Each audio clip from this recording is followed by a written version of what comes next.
Olá! Nessa nossa aula estaremos lidando com os verbos modais should e shall. Lembrando que shall é um verbo modal mais antiquado, mas que ainda assim, em especial no inglês britânico, que é o inglês dominante quando estamos falando de certas certificações muito importantes da língua inglesa, como por exemplo o IELTS, você acaba por vê-lo com frequência, tudo bem?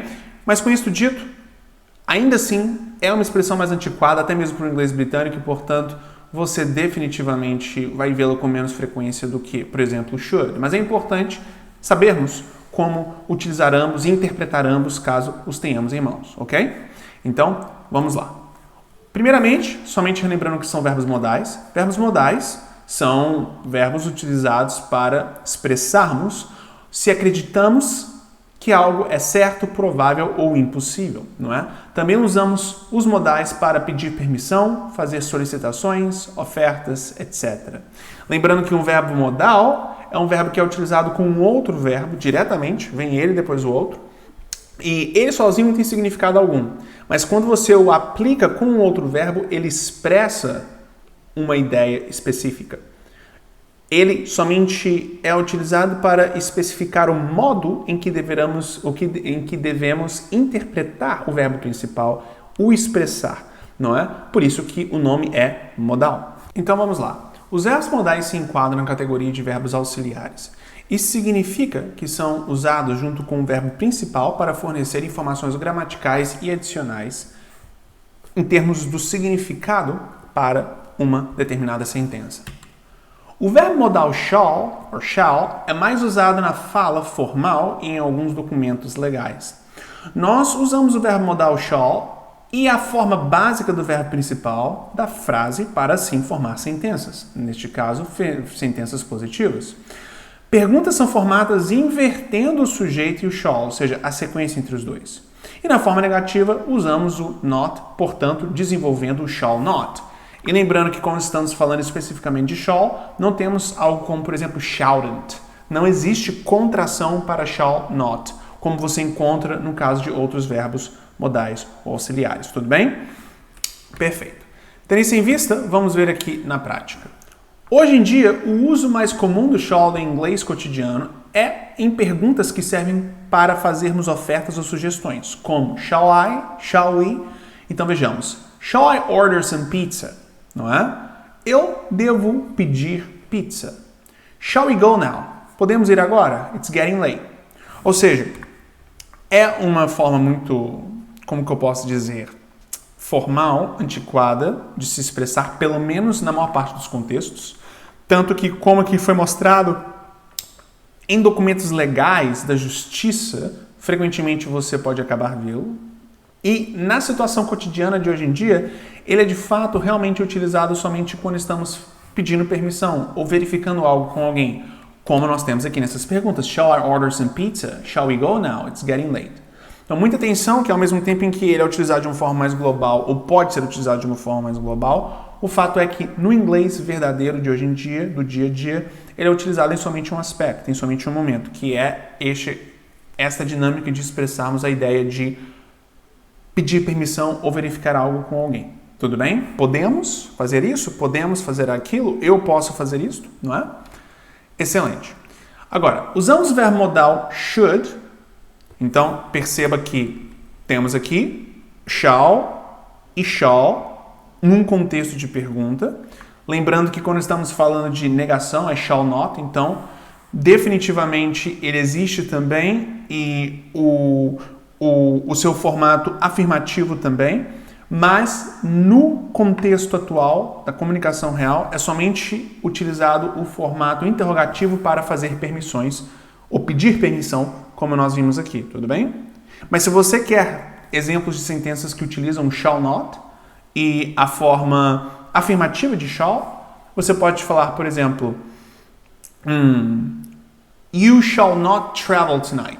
Ou seja, você não deve viajar esta noite.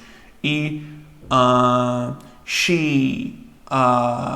shouldn't go there.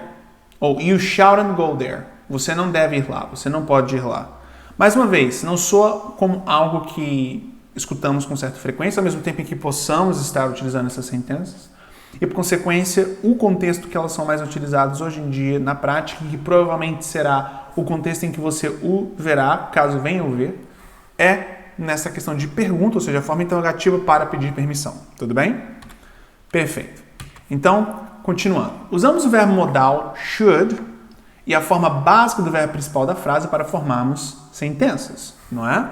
Tendo-se em vista, questões são formadas invertendo o sujeito e o should, e a forma negativa de should utiliza-se do not, tendo como forma contraída o shouldn't, não é? Lembrando que a forma contraída é mais informal e a forma não contraída é mais formal, em termos da impressão, da ideia que você passa. Tudo bem? Idealmente, utilizamos as formas contraídas da nossa fala e as evitamos as utilizar na escrita. É óbvio que existem regras para isso e, na realidade, exceções, mas, via de regra, é isso que você vai estar tendo, ou seja, a utilização de contrações mais na fala do que na escrita. Ok? Perfeito. Então, vamos ver aqui. Podemos utilizar o verbo modal should para darmos um conselho, recomendação ou sugestão de uma forma bem leve, no sentido de que você pode ou não fazer isso. Eu sugiro você fazer, mas eu não estou falando que é, por exemplo, uma obrigação. Então, você poderia ter o should tendo o significado de, por exemplo, deveria em português, não é? Trazendo para o português e comparando com outros que podemos utilizar, outras palavras que podemos utilizar para expressar essa ideia, temos, por exemplo, must. As pessoas às vezes se confundem sobre a diferença prática entre uma sentença como she must go there e she should go there. Não é? Ou seja, se você vai fazer uma tradução livre, você vai ter ambos dizendo ela deve ir lá. Né? She should go there e she must go there. Ambos, ao nível superficial, significa ela deve ir lá. Agora, na prática, eu acho que uma diferenciação útil para você seria o must, que é mais enfático, tendo o significado de ela deve ir lá, e o should, sendo menos enfático, tendo o significado de deveria, ou seja, ela deveria ir lá. Tudo bem? Então, vamos ficar muito atentos com relação a isso. Continuando. I think you should study more. Não é? Eu acho que você deveria estudar mais. Também usamos o should para expressar uma situação provável, no presente ou no futuro, ou seja, fazemos uma previsão. Kelly should be at home by now. You can't stop by. Ou seja, Kelly deve estar em casa neste momento. Você pode dar uma parada lá. Igualmente, I ordered some t-shirts 10 days ago. They should come in mail this week. Ou seja, eu pedi algumas camisas 10 dias atrás. Elas deveriam chegar nos correios essa semana. Perfeito. Então, temos aqui a questão de previsão, pelo menos o que era mais provável. Utilizamos o should para expressarmos uma obrigação, de uma maneira não tão forte quanto must. Então, temos aquela questão, não é? Enquanto que ambos should e must são utilizados com o mesmo objetivo, o fato é que a diferença principal entre eles é o nível de ênfase, é o nível de força, de assertividade que você está a expressar ao utilizar um e o outro, não é? Então vejamos aqui. Usamos o should para expressarmos regras, ordens ou instruções de uma maneira menos enérgica. Ou seja, you should never lie to your parents.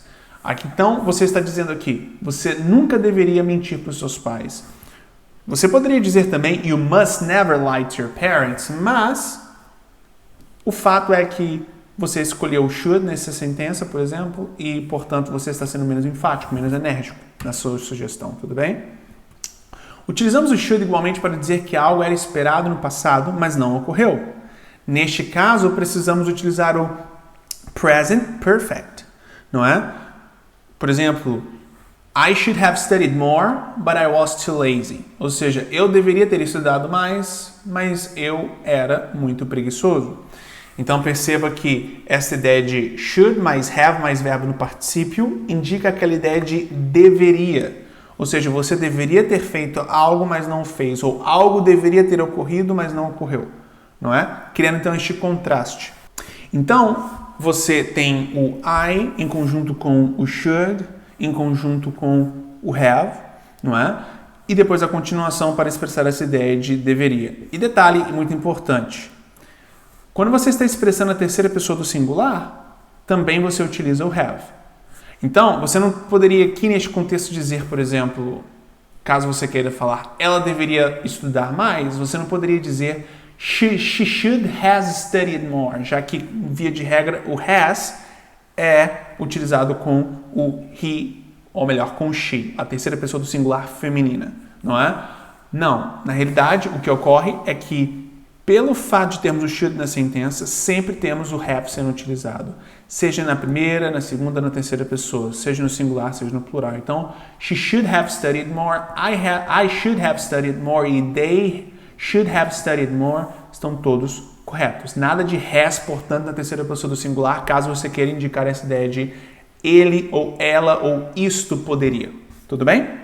Perfeito. Então, continuando aqui, excelente. Então temos aqui a nossa revisão de shall e de should. Muito obrigado.